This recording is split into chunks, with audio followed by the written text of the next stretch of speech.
1월 10일 금요일 요한복음 3장 22절부터 36절까지의 말씀입니다. 예수님은 제자들과 함께 유대 지방으로 가셨습니다. 그곳에 머물면서 찾아오는 사람들에게 세례를 주셨지요. 공교롭게도 그것은 세례 요한의 활동 지역이기도 했습니다. 살렘 근처의 에논이라고 하는 곳이었는데요. 그곳에 물이 많았기 때문에 세례를 베풀기에 적합했던 것 같습니다. 여기서 먼저 세례 요한이 베푼 세례에 대하여 좀 더 살펴보고자 합니다. 왜냐하면 세례 요한의 세례는 좀 각별한 의미를 갖고 있기 때문이지요. 세례 요한이 세례를 베풀기 전에도 세례식은 있었습니다. 개종자들을 받아들이기 위한 의식 절차일 때도 있었고 SNF의 입문 의식이기도 했지요. 그런데 요한의 세례는 회개의 세례라는 측면에서 조금 다른 의미를 갖고 있었습니다. 복음서의 저자는 마가복음 1장 4절의 말씀을 통하여 요한의 세례를 죄를 용서받게 하는 회개의 세례다라고 설명을 합니다. 다시 말해 요한은 죄사함의 상징으로 세례를 베풀었다는 것이지요. 당시 유대 사회에서 죄 용서의 문제를 독점하고 있던 것은 성전 체제였습니다. 마음을 괴롭히고 있는 죄의 문제를 해결하기 위해서는 몇 가지 절차가 필요했지요. 제물을 준비하고 그것을 가지고 예루살렘 성전에 나아가 제사장들의 도움으로 하나님께 바쳐야 했던 것입니다. 하나님과 백성 사이에는 제사장이라는 매개자가 있었습니다. 그들은 배타적이고 독점적인 지위를 누렸습니다. 그런데 이런 특권이 문제입니다. 특권이 주어지는 순간 거룩함은 사라지고 욕망과 이해관계만이 도드라지게 마련이지요. 예수님도 그렇게 성전 체제를 향해 강도의 소굴이라고 하셨던 것입니다. 세례 요한의 세례는 그러니까 성전 체제에 대한 부정이자 도전이었던 셈입니다. 예수님도 그 세례에 동참하고 계십니다. 살렘 근처의 에논은 조용하지만 일종의 혁명이 진행되고 있는 불온의 땅이라고도 말할 수가 있겠습니다. 22절부터 26절까지의 말씀을 함께 읽어볼까요?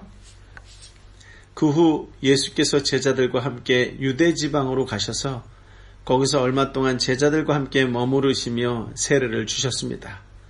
요한도 살렘 가까이에 있는 에논에서 세례를 주고 있었습니다. 그곳에는 물이 많았기 때문이지요. 사람들이 나와 세례를 받았습니다. 이때는 요한이 아직 감옥에 갇히기 전이었습니다. 요한의 제자들 중 몇 사람과 어떤 유대 사람 사이에 정결의식과 관련해 논쟁이 붙었습니다. 요한의 제자들이 요한에게 와서 말했습니다. 랍비여, 전에 요단강 건너편에서 선생님과 함께 계시던 분, 선생님이 증거하셨던 그분이 지금 세례를 주고 있는데 사람들이 다 그분께로 가고 있습니다. 예수님과 제자들이 유대 땅에 머물면서 세례를 베풀자 많은 사람이 몰렸습니다. 비교, 경쟁하며 시기심을 느낀 세례 요한의 제자들은 요한에게 찾아가 그 상황을 전합니다. 전에도 세례 요한이 제자들에게 여러 번 자신은 뒤에 오실 예수님에 대해 말했고 심지어 나는 예수님의 신발끈도 풀 자격이 없는 자다라고까지 강조했었습니다. 그러나 요한의 제자들은 많은 사람이 스승 요한이 아닌 예수님과 그 제자들에게 몰려가는 것에 대해 불편하고 마음 상했던 것 같습니다. 25절에 요한의 제자들과 어떤 유대 사람들 사이에 정결 예법을 두고 논쟁이 벌어지기도 했다고 말하지만 말이 좋아 논쟁이지 그것은 정말 심각한 해석학적 싸움이었을 것입니다. 그런데 정작 세례자 요한의 제자들을 당혹해 한 것은 그런 논쟁이 아니라 자기들을 추종하던 이들이 예수님에게 몰려간다는 사실이었습니다. 그러고 보면 뜻을 세우고 살아도 사람은 이렇게 어리석음에 빠질 수 있습니다. 은근한 경쟁심이 문제였습니다. 사람 수를 세는 것이 문제입니다. 심지어 26절에 보면 사람들이 다 예수님께 간다고 과장합니다. 제자들은 스승 요한에게 뭔가 특단의 대책이 필요하다는 뜻으로 보고를 했던 것이지요. 제자들은 세상적 사고방식으로 자신들이 원하고 듣고 싶은 것만 듣고 말했습니다. 예수님을 경쟁 상대로 여겼던 요한의 제자들은 예수님이 누구이신지에 대해서는 그다지 관심이 없었습니다. 자신들의 스승 요한과 경쟁 상대 정도로만 생각했던 것이지요. 비교하고 시기심에 빠지고 경쟁하려고 하면 사람과 상황에 시선을 두고 그것에만 민감하게 반응하기 때문에 하나님의 말씀을 생각하지 못하게 됩니다. 말씀에 대한 감각을 마비시키고 하나님의 뜻이 이루어져 가는 것을 깨닫지 못하게 합니다. 그러나 세례 요한은 제자들의 말을 듣고서도 전혀 흔들리지 않았습니다. 오직 하나님의 기준을 따랐습니다.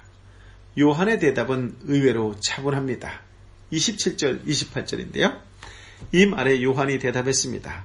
하늘에서 주시지 않으면 사람은 아무것도 받을 수 없다. 내가 전에 나는 그리스도가 아니고 그분보다 앞서 보냄을 받은 사람이다 라고 한 말을 증거할 사람을 들은 바로 너희다. 하늘에서 주시지 않으면 사람은 아무것도 받을 수 없다. 엄청난 말이 아닐 수 없습니다. 우리의 어두운 눈이 탁 트이는 말이지요.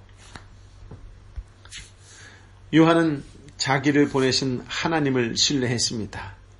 하나님의 주권을 철저히 인정하고 믿었으며 순종했습니다.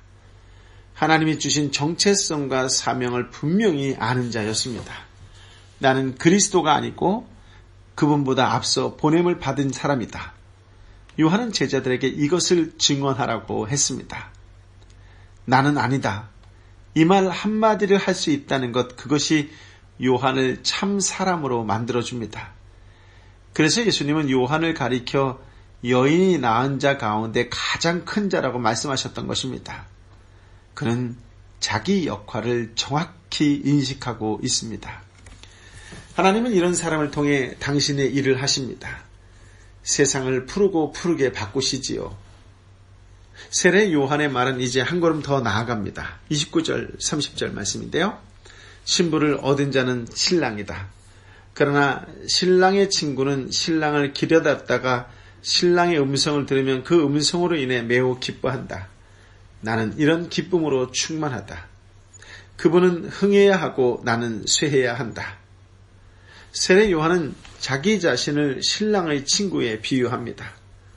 신랑이 결혼식의 주인공이고 참여한 친구는 들러리인 것처럼 예수님이 구속의 주인공이시며 자신은 그분을 돕는 들러리라고 합니다. 들러리는 신부를 신랑에게 무사히 인도하는 것이 제일 중요한 역할이겠죠. 물론 결혼잔치를 주관하는 역할을 담당하기도 합니다. 왕의 길을 예비하는 자는 왕이 나타나면 당연히 퇴장해야 합니다. 이제부터 왕이 그 자리의 주인공이기 때문이지요. 그러고 보면 세례 요한은 예수님을 높이며 자신을 철저히 낮췄습니다. 그러니 비교할 것도 경쟁할 것도 시기할 것도 없는 것이지요. 오직 예수님만 높일 때 예수님으로 인하여 기쁨으로 충만했습니다. 그는 오직 예수님만 흥하고 자신은 쇠해야 한다고 고백했습니다. 한마디로 세례 요한은 예수님이 누구인지 잘 알고 있었습니다. 예수님이 나의 삶의 유일한 주인이요 주인공이라고 알고 또 고백하는 신앙인이 될 때 세상의 그 무엇이라도 쉽게 그를 흔들 수는 없습니다. 흔들리지 않습니다. 우리가 무엇을 하든 자기 자신을 자랑하며 산다면 잘 되면 교만하고 안 되면 부끄러울 것입니다. 그러나 우리가 겸손한 마음으로 오직 예수님을 자랑하면 세례 요한 속에 충만했던 기쁨이 우리에게도 항상 가득할 것입니다. 예수님은 세례 요한처럼 자신을 철저히 낮추고 끝까지 예수님만을 높이는 종들을 통해 일하십니다. 세례 요한처럼 주님만을 높이기 위해 철저하게 낮아져야 하겠지요. 그렇습니다. 예수님은 주인공이고 나는 들러리입니다. 31절부터 36절까지의 말씀인데요. 위에서 오시는 그분은 모든 것 위에 계시는 분이시다. 땅에서 난 사람은 땅에 속한 땅의 것을 말한다. 그러나 하늘에서 오시는 그분은 모든 것 위에 계신다. 그분은 보고 들을 것을 증거하신다. 그러나 아무도 그 증거를 받아들이지 않는다. 그분의 증거를 받아들인 사람은 하나님이 참되신 분이심을 인정하는 것이다. 하나님께서 보내신 그분은 하나님의 말씀을 전하신다. 그것은 하나님께서 그분에게 성령을 한없이 주셨기 때문이다. 아버지께서는 아들을 사랑하셔서 모든 것을 아들의 손 안에 맡기셨다. 아들을 믿는 사람에게는 영생이 있다. 그러나 아들에게 순종하지 않는 사람은 생명을 보지 못하고 도리어 하나님의 진노를 받게 된다. 세례 요한은 예수님이 위에서 오신 분이며 모든 것 위에 계시면서 직접 보고 들은 것을 이 땅에 증언하신다고 말합니다. 요한은 예수님의 증언을 들을 때 그 말씀을 거절하는 자가 있고 받아들이는 자가 있음을 언급하며 그에 따른 결과가 분명히 있다고 말합니다. 예수님의 증언을 받아들이는 사람은 하나님의 참되신 분임을 인정하는 것이지요. 하나님은 예수님께 성령을 한없이 부으셔서 하나님의 말씀을 전하게 하셨습니다. 예수님을 믿는 자에게는 영생이, 믿지 않는 자에게는 하나님의 진노를 받습니다.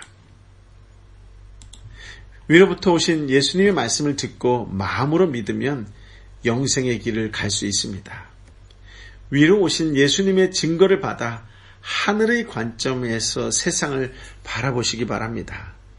하늘의 관점에서 볼 때 세상을 명확히 보며 진리를 깨달을 수 있습니다. 여러분은 날마다 하나님의 뜻을 깨닫고 그 말씀에 순종하십니까? 하나님의 말씀에 어떤 반응과 선택을 하느냐에 따라 우리의 삶의 결과가 달라집니다. 결국 우리의 선택이 우리의 신앙을 보여주지요. 그렇다면 지금 어떤 선택을 하고 있습니까? 그분의 말씀에 순종하고 있습니까? 세례 요한처럼 예수님 앞에 자신을 끊임없이 낮추고 그분만을 높이는 삶을 사시기를 예수님의 이름으로 축복합니다. 주님의 들러리로 서는 기쁨이 충만하게 임하시기를 예수님의 이름으로 축복합니다. 아버지 하나님, 오늘 귀하고 복된 말씀, 생명의 말씀을 허락하여 주시니 감사합니다. 다시금 결단하고 결심하며 또 고백하고 선포하노니 오직 예수님만을 높이는 자로 살게 하여 주옵소서. 나도 세례 요한이 그랬던 것처럼 철저히 예수님의 들러리로 살아가고 그것을 통하여 충만하게 임하는 기쁨을 누리며 살아가는 예수님의 사람이 되게 하여 주옵소서.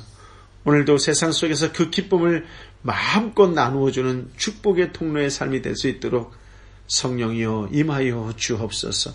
성령이여 내 삶을 주장하여 주옵소서.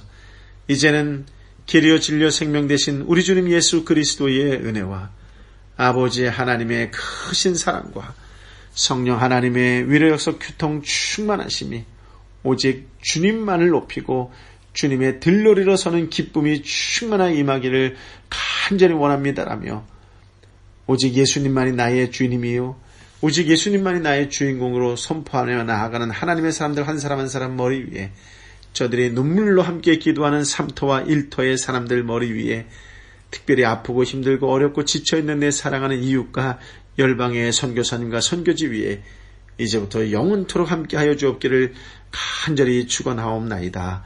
아멘.